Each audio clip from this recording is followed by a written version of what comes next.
हम सब लोग प्रातःकालीन समय का बहुत ही अच्छा सदुपयोग कर रहे हैं। मनुष्य को जीवन में अन्न की बड़ी आवश्यकता है, लेकिन अन्न की अपेक्षा भी विचार की अधिक आवश्यकता है। भोजन की दृष्टि से हम सब लोग व्यवहारिक जीवन में जानते हैं कि उसके बिना आदमी का काम चलता नहीं। रोटी शायद जीवन की पहली आवश्यकता हो गई है, इसलिए आज मैं रोटी पहले लेकर और प्रवचन बाद में कर रहा हूं। मुझे कबीरदास के जीवन के आश्रम की घटना एक याद है, इसलिए मुझे लगता है कि वो ठीक ही हो। एक व्यक्ति गया और उसने उनका बड़ा यश सुना था, इसलिए कहा महाराज आपका यश सुन करके और मैं आपसे मंत्र दीक्षा लेने के लिए आया हूं। उन्होंने कहा पहली बार आश्रम में आए हो, कुछ सेवा करो, अपने को पात्र बनाओ, अधिकारी बनाओ।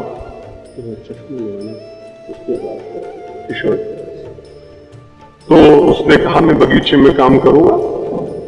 खुरपी ले ली, काम करने लगा। सभी लोग करते थे, लोग समय पर चले गए, वो बेचारा काम करता रहा। मध्याह्न हो गया, किसी ने स्मरण नहीं किया।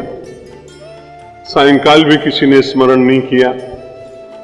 2 दिन व्यतीत हो गए। उसने कहा महात्मा तो बड़े करुणावंत होते हैं, लेकिन यहां तो सबको अपनी अपनी चिंता है और किसी ने मेरे लिए कुछ पूछा ही नहीं। तीसरे दिन प्रातः काल उठकर बड़े भोर में जब देखा कि कबीरदास जी बिल्कुल अकेले में एक वृक्ष के नीचे बैठे हैं, तो उसने प्रणाम किया और प्रणाम करने के बाद पहले दिन ही जब वो आया था बोला मंत्र तो तुम्हें मैं बाद में दूंगा, तुम इस माला के ऊपर अपनी उंगलियों को फिराने की चेष्टा करो, अभ्यास करो, और जो तुम्हें मंत्र आता हो पहले से भगवान का नाम वो लेते रहो।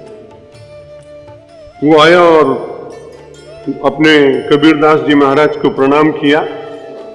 प्रणाम करने के बाद उसने कहा कि मैं बड़ा निराश हुआ हूं और मैं अब जा रहा हूं। 2 दिन में तुम निराश हो गए। उसने कहा कि निराशा की बात ही है ना, आपके यहां घंटी लगती, मुझे मालूम नहीं काहे की घंटी लगती है, लोग उठकर चले जाते।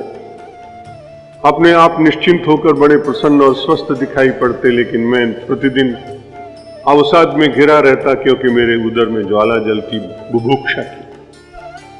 मुझे ऐसा लगा कि कोई कुछ पूछेगा, लेकिन किसी ने पूछा नहीं। अब मैंने सोचा कि पहला मिलन आपसे ही हुआ था और प्रस्थान के समय भी आपके ही दर्शन करके मैं जाऊं। उसने बड़ी नम्रतापूर्वक कबीर के चरण छुए और उसने कहा महाराज भूखे भजन न होए गोपाला, ये लो अपनी कंठी माला। उसने कहा अपनी कंठी माला लो, भजन नहीं हो सकता।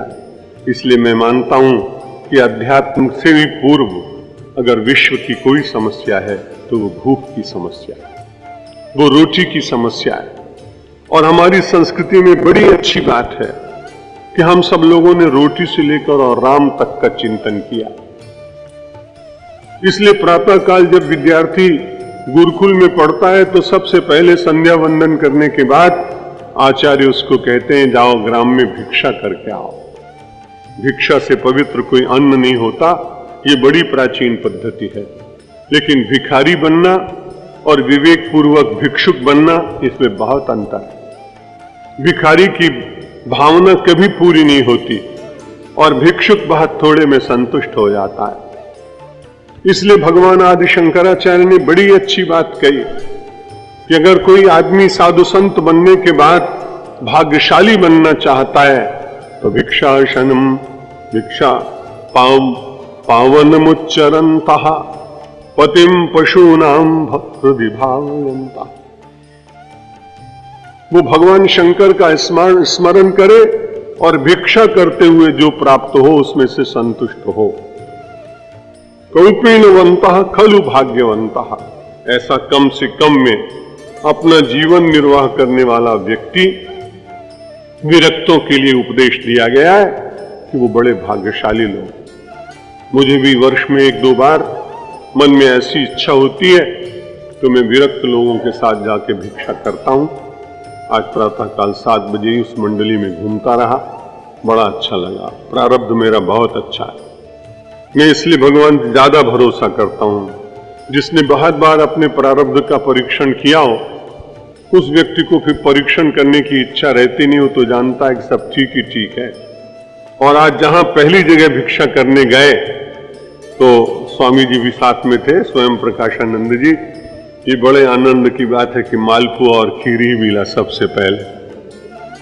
गए तो भिक्षा मांगने के लिए और मिली मालपुआ और खीर। मैंने कही बड़ी विचित्र बात। और जिसके यहां भोजन करने गए भिक्षा, अब बड़ी कठिनाई है कि लोकप्रिय व्यक्ति ज्यादा हो जाए, यशस्वी हो जाए, तब उसकी और कुछ कठिनाइयां बढ़ती। वो आसन डालने लगे। मैंने कहा भाई मैं तो आज भिक्षा लेने आया हूं, इसलिए अपने सारी उपाधियों का विस्मरण करना है आधा घंटे तक। मैं कुछ हूं ऐसा मन में विचार आना ही नहीं चाहिए, इसलिए मैं आप आसन डालेंगे तो मैं बैठूंगा नहीं। और मैंने उनका आसन हटवा दिया। विरक्त महात्मा सब बड़े प्रसन्न हुए, बोले सभी कभी कभी आप आया करें, उससे हम लोगों को बड़ा बल मिलता है। लगता है कि नहीं, ये जो अपनी प्राचीन पद्धति है। और उन विरक्तों के साथ में भिक्षा लेने गया था जो पैसा नहीं लेते। बाकी यहाँ बहुत सारे संत दिन भर जाते हैं मंडारों में, अच्छे होंगे, मैं उनकी आलोचना नहीं करता, लेकिन उनमें ये श्रेष्ठ संत हैं जो पैसा ग्रहण करते नहीं और केवल भिक्षा मात्र से और भजन करते हुए। और आपने देखा उन सबका शरीर कितना स्वस्थ। भिक्षा का अन्न लेने के बाद जो 2-3 माइल उनको रोज चलना पड़ता है, वो अपने आप ही उनकी स्वस्थता दिखती है। और भीतर से जो निष्प्रियता है और परमात्मा के चरणों पर जो गहरा विश्वास है, अपनी आत्मिक स्थिति पर पूर्ण संतुष्टि है, उसके कारण हमें और आपको औषधियां लेनी पड़ती हैं। पर उन विरक्त संतों में बहुत कम हैं जिन्हें औषधियां लेनी पड़ती। मैंने उनसे 2-3 से पूछा भी, उन्होंने कहा हमें तो याद भी नहीं पड़ता कि वर्ष में हम कभी अस्वस्थ होते हैं। एक महापुरुष ने तो कहा कि बहुत आमंत्रण लोग देते हैं कि हमारे नगर में 1-2 दिन के लिए आइए, लेकिन पिछले 12 वर्ष से वो हरिद्वार छोड़कर, गंगा तट छोड़कर गए नहीं।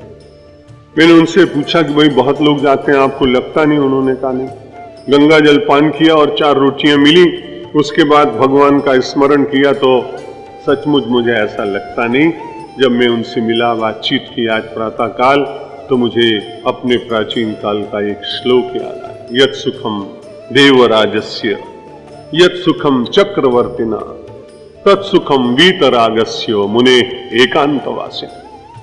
जो देवराज इंद्र को इंद्रलोक में सुख मिलता होगा, यत् सुखम देवराजस्य यत् सुखम चक्रवर्तिना, और जो सुख किसी चक्रवर्ती सम्राट को मिलता होगा, तत्सुखम वीतरागस्य, जिसके जीवन में राग बीत गया है, समाप्त हो गया, आसक्ति से रहित हो गया जो व्यक्ति है, उसको तो मुने एकांतवासिना। एकांतवास का मतलब यही नहीं है कि आप बिल्कुल जंगल में चले जाएं। जंगल में जाने के बाद भी एकांत कई बार नहीं होता है। एकांत का अर्थ होता है जहां आपका मन एक के साथ अंत में जुड़ जाए। अंत में कौन है संसार में? आदि और अंत में परमात्मा।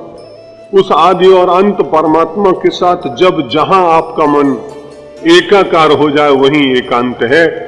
और नहीं तो उत्तरकाशी में भी चले जाओ तो बड़ी तकलीफ। एकांत मुनि, एकांतवासी मुनि को देखकर एक आदमी को तुरंत वैराग्य हो गया और उसने कहा कि अब मैं जाऊंगा नहीं।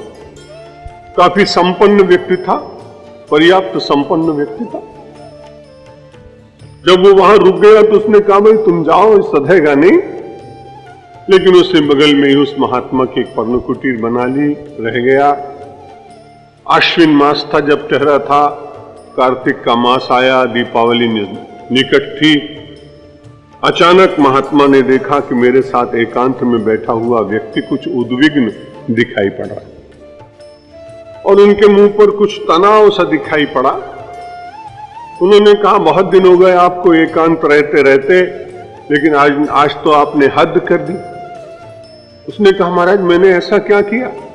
बोला आपको मालूम नहीं कि उत्तरकाशी में जो सड़क आ रही है टिहरी की तरफ से या नरेंद्र नगर की तरफ से, वो तो बहुत कम चौड़ी, और आपने पूरा रास्ता ही ब्लॉक कर दिया। बोले महाराज मैं आपके साथ बैठा हूं, आप ऐसी बात कैसे कहते हैं? बोला सच सच बताना, 5 मिनट पहले तुम अपनी कोठी का ध्यान कर रहे थे कि नहीं? और तुम्हारी कोठी इतनी लंबी चौड़ी है कि रास्ता छोटा है, इसलिए तुम ध्यान से घसीट कर अपने बंगले को उत्तर काशी ला रहे थे, इसलिए पूरा रास्ता जाम हो गया। विचार करिए, आप एकांत में बैठकर यदि जागतिक चिंतन ही करें तो उस एकांत का बहुत अर्थ नहीं। और आप बहुत सारे कोलाहल में भी साधना करते करते, अभ्यास करते करते कभी आपका मन ऐसा हो जाए कि कोलाहल हो रहा हो, नगाड़े बज रहे हो और आप उसकी अनुभूति न करें, तो आपका वो एकांत बहुत श्रेष्ठ है।